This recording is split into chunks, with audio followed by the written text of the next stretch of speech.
Most leadership advice assumes something that just isn't true in many environments. It assumes that if you make good decisions, communicate them clearly, and act decisively, things will move forward.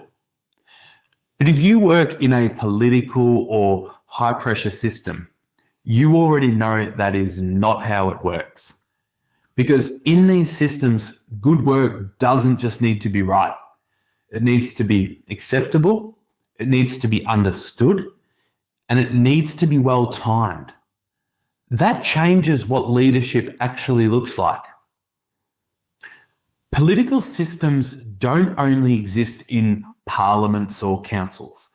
They exist anywhere there are multiple stakeholders, competing interests, public scrutiny, and unclear authority.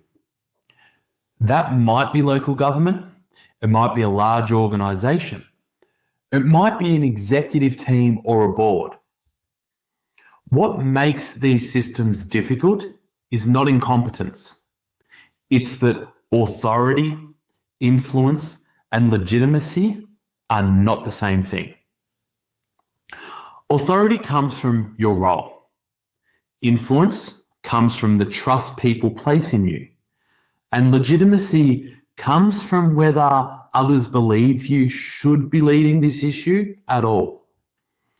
In political systems, you can have authority without influence. You can have expertise without legitimacy.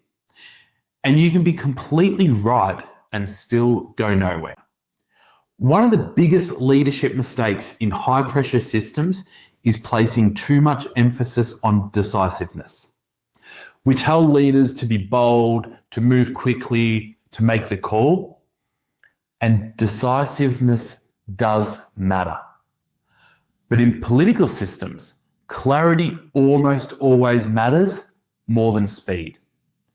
If people don't understand what problem you're actually trying to solve, why it matters now, or how a decision has been reached, then decisiveness doesn't feel confident. It feels forceful. And force creates resistance. Another leadership skill that doesn't get enough attention is timing. Timing is often the difference between a decision that holds and a decision that quietly unravels later. In political systems, timing means reading the room.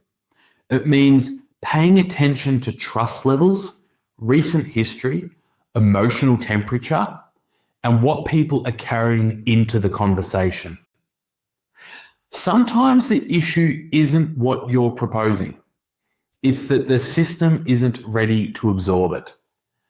Strong leaders don't just ask, is this the right decision? They also ask, is this the right moment? Resistance is another area where leaders often misread what's happening. Resistance is usually assumed to mean disagreement.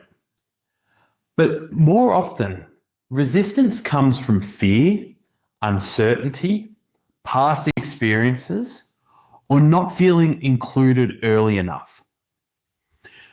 When leaders respond to resistance by pushing harder, things usually get worse. Not because people are being difficult, but because pressure without legitimacy feels